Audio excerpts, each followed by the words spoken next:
we've had this discussion before. James, just explain to people what seasoned funds is, because a lot of buyers feel that, they need a down payment, and so they borrow money from a family member as a down payment. Then all of a sudden, it's like, you can't use that. Do you want to explain just what seasoned funds are? Well, seasoned funds, in essentially, is just money that has been sitting in the bank for a certain amount of time.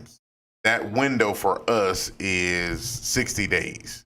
That basically means if you have funds, if you found it in the parking lot, or you went to the casino. Lots of them funds in the parking lot, I wouldn't mind. Yeah, you went to the casino and gambled, whatever. Who knows?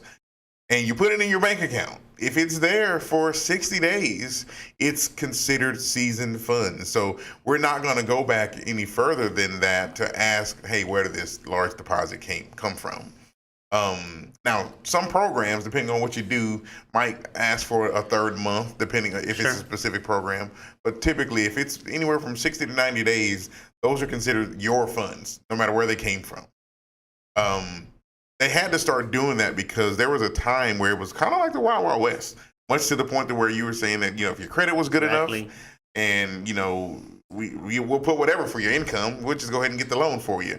Well, much was the same when it came to mortgage.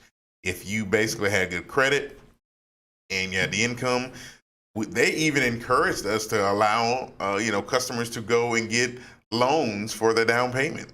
Just go downstairs to the lobby and apply for blah, blah, blah. And, we'll use that for your funds.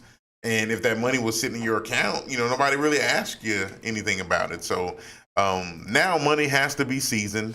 The 60-day window is kind of the sweet spot. It has to be seasoned because they want to make sure that when we're doing these loans, that you not only show the ability to repay, but that you have the money that's going to be available for your down payment. And it's not from some source where you got to make a payment that we didn't know about. Or some Bruno is going to come and break your knees for not paying him back.